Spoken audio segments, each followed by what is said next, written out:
Today I will be giving a speech on why music is important, just in a general sense. Music is important for several different reasons. I'm just going to cover a broad spectrum of reasons that I believe they're important, and hopefully you do too, or you will. My main reasons are communication, emotion, and the importance for schools. Music has been around since people could make noise, people could talk, people could hum. If you can talk, you can make noise. Music is just noise. Technically, that's the technical definition. Obviously, it's evolved since it was created way back in the day. But music is technically just noise. So if there's any way that noise can be made, music can be made. I love music, and I have been studying it for about 10 years now. It is my major in college.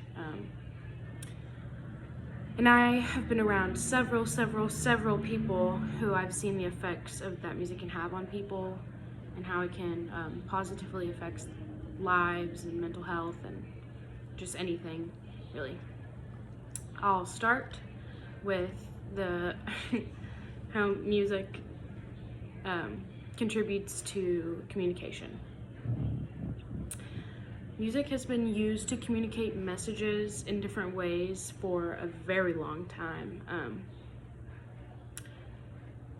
Even some of the stock or very popular classical and choir pieces, operas, things to that nature, they're not even in English. I personally, like I said, I study music, and it's been my major in college for about 4 years now. And I get assigned pieces to learn all the time that are not in English, and this leads me to my visual aid.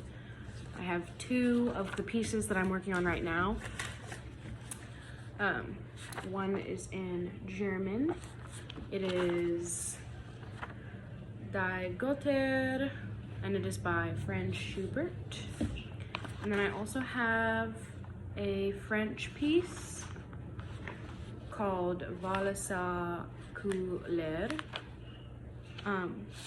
This is from an opera or an aria, but yes, that just really was, it's just used to prove my point that I, as an English speaker American, have to sing songs in different languages all the time.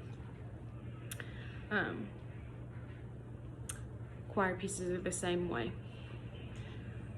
My next point is that there is a specific field of music called music therapy, and it can help people with severe, I don't want to say mental disorders, but people with like severe anxiety or speech issues.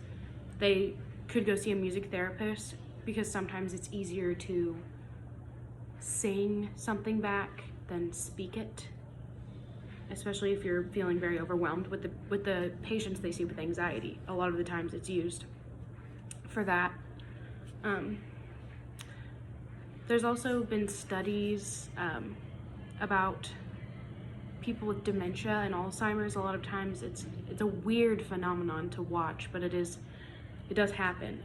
A lot of times, especially piano players, the muscle memory of music and playing or singing or whatever their instrument may be stays, even as the rest of their brain goes.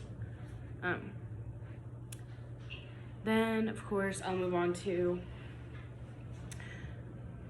this is a whole other topic that could be covered in a very long amount of time, but music within slavery, in America especially, but obviously everywhere there was or is slavery, but specifically in American slavery during the Civil War times and things like that, the enslaved would use songs and just music in general to spread secret messages. It helped a lot with the Underground Railroad and getting people to freedom. There was like a freedom song of sorts that would guide them to where they needed to be, because obviously they weren't allowed to read or write. and they can't just talk about it, or they'll get, I'll say, in trouble, because I don't want to be too graphic, but music was used a lot in slavery, basically, to help them get what they need to get done, and for them to get free. My next topic is how music connects with emotion. So back to music and slavery, I have a quote, and this is in quotations. "Music was a way for slaves to express their feelings, whether it was sorrow, joy, inspiration, or hope. Songs were passed down from generation to generation." So on the bonding emotional side of music and slavery, they would have songs because they weren't allowed to speak freely how they felt, or they would be in trouble. So they would just sing and make music in their free time. And that's kind of where I think it's a blues and jazz originated, was the music that was made during the slavery years. On the other side, on the today side of things, music can also be used to get emotions out for people that write music, composers, or just singer-songwriters like regular pop artists today. It can be used to get emotions out, and even for people who aren't famous, like even with just me, sometimes it's nice to listen to a song that really represents your mood or your feeling. It can be sort of cathartic in a way. And specifically for composers, like that compose classical music pieces or just pieces with no words or lyrics, it can be sort of a form of therapy. And keeping in line with the music therapy topic that I mentioned earlier, music therapy also, with the music that they use, it can also be used to elicit certain emotions to help their patients with whatever they may need.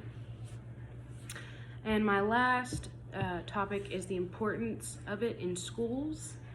Music does have a direct link to higher attendance rates based on studies that I've linked in the bibliography.